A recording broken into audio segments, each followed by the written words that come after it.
Hey, so I'm back with our WWE 5-match reviews from 1988 to 2013. This one is 1989. Let's go right into the history of 1989. Number of WWE champions in 1989 was 2. It was Hulk Hogan and Randy Savage. 2 Intercontinental champions, Ultimate Warrior and Rick Rude.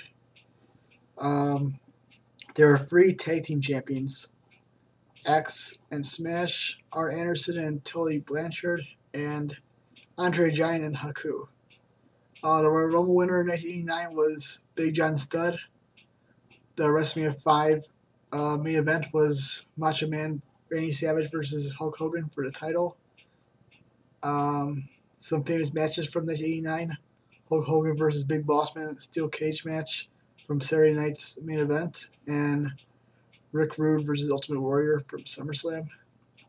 Other than that, there's not that many famous 1989 matches. A lot of famous WCW matches from 1989, especially all the Ric Flair matches. But for WWE, not many famous matches. And the most famous storyline is the new one I'm adding. The end of the Mega Powers. That was Hulk Hogan and Randy Savage. They were a tag team, and then they split up, and that's what led to their match at WrestleMania 5. So I guess that was a big storyline from 1989. So that's done. That's the history of the year. And now let me go about the match I saw. First match I saw was from SummerSlam, the Brainbusters, which was I think that was Arn Anderson and Tully Blanchard. I gotta look that up real quick. I gotta find out who was in it. Who were the Brainbusters? I think they were managed by Bobby Heenan. That's why they're called the Brainbusters. Let's see. Yeah, it looks like. So it was Arn Anderson and Tully Blanchard. They were the Brainbusters, and they were against the Hart Foundation, which was Bret Hart and Jim DX Neidhart. And I gave it 4 stars. I thought it was a very good match, just because Bret Hart, the wrestling he did in the match was amazing. Some of the best wrestling I've ever seen from Bret Hart. And it was a good match. So the Brainbusters were the champions, but it was a non-title match, and it's one of those matches that was kind of interesting. Now I want to see what happens next in this feud. It's a good this is the first match. Although they had another match after this, but this is probably the first match of the feud, and it's good first match. I maybe want to see what happened next. So yeah, I gave it 4 stars. I thought this was a really good match. Next match, also SummerSlam, the Rockers and Tito Santana versus, I can't mess this up again, the Rougeaus, and Rick Martel.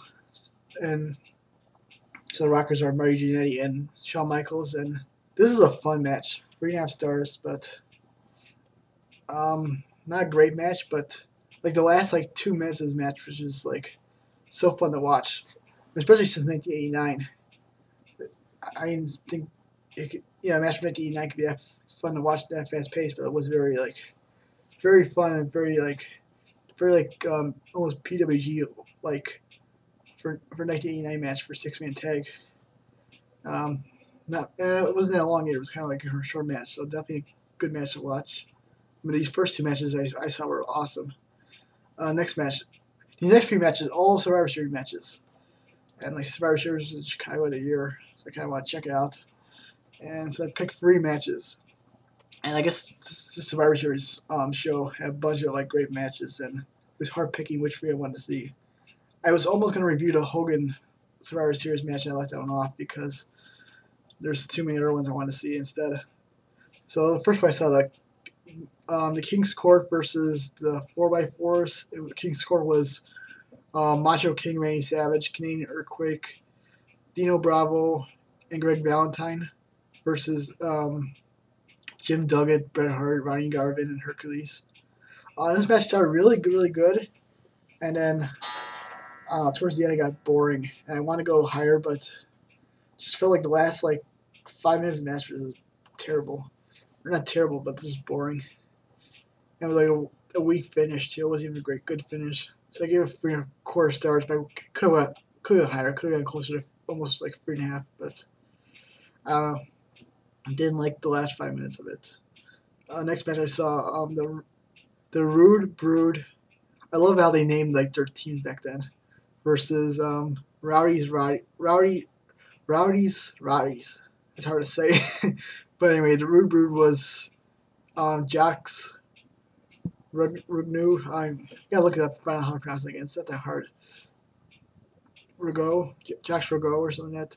Mr. Perfect, Raymond Rougeau, and Rick Rude versus Bushwhacker, Bushwhacker Luke, Jimmy Snuka, and Roddy Piper. So look at this. How many Hall of Famers is this match? Yeah, like 3 Hall of Famers. So not too many, but I mean Rick Rude would probably be in Hall of Fame today. But this was like a great match. I don't know how to describe this match. Just a good Survivor Series match.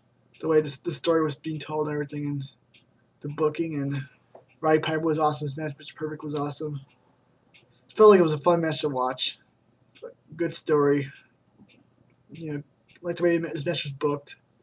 I don't really have any complaints with this match. It's like, you know, I don't even know why I didn't go 4 stars. I mean, I could have went 4 stars. I gave 3 and 3 4 stars, but this is definitely another good match. And then the last match I saw, which was the main event of Survivor Series that year, the Ultimate Warriors versus the Heenan family. Ultimate Warriors were Ultimate Warrior, of course, the Rockers, Shawn Michaels and Marty Jannetty, and Jim Neidhart. So a good team right there. And the Heenan family, Bobby Heenan. Yeah, that's true. Yeah, that's right. Bobby Heenan was actually in this match. Andre the Giant, Arn Anderson, and Haku. So, I mean, how many Hall of Famers you got in this match? You got Warrior, Shawn Michaels, Andre the Giant, Bobby Heenan, Arn Anderson. That's like 5 Hall of Famers out of the 8. And 3.5 stars. I thought this was another good match. I didn't like the finish, I guess. I get kind of predictable at the end. But I like the way this match was booked. I'll tell you one little spoiler. So Andre the Giant, this match starts like weird with a brawl, and then somehow the bell rings and they knock Andre the Giant out of the ring. And since the bell already rang, yeah, somehow Andre the Giant gets counted out, which I thought was great because I don't think they wanted Andre the Giant to be pinned or anything, so they found a nice way to eliminate Andre the Giant without him being pinned. The other Andre the Giant Survivor Series match I saw, he got disqualified, so I guess they had to find a way to eliminate him without getting pinned. I thought it was a great way, having him because the bell rang before he was knocked out of the ring, the count started and he got counted out. I forget what happened. He got knocked out or something. I don't know. Somebody hit him with a weapon or what happened, but it was kind of great. So right away it's 4-3, and it's basically 4-2 because it's Bobby Heenan's on Andre the Giant's team, so it really made the match interesting, and what should have been a blow up because you get which was essentially a 4-2 advantage. It was actually a very competitive match, and I just thought it was a really good match. I mean, nice solid main event. Wasn't the best match I saw this week, or the other 5, but good match. I mean, all these matches were actually pretty good actually. So 3.5 stars. So that's all 5 matches. So yeah, good, not bad. 89. Surprisingly good. So I'm hoping so that's it for the 80s, and the 90s are coming up. And I don't know when I'm gonna get 1990 done, but that's next year. So thanks for watching. I'll stop this here. Bye.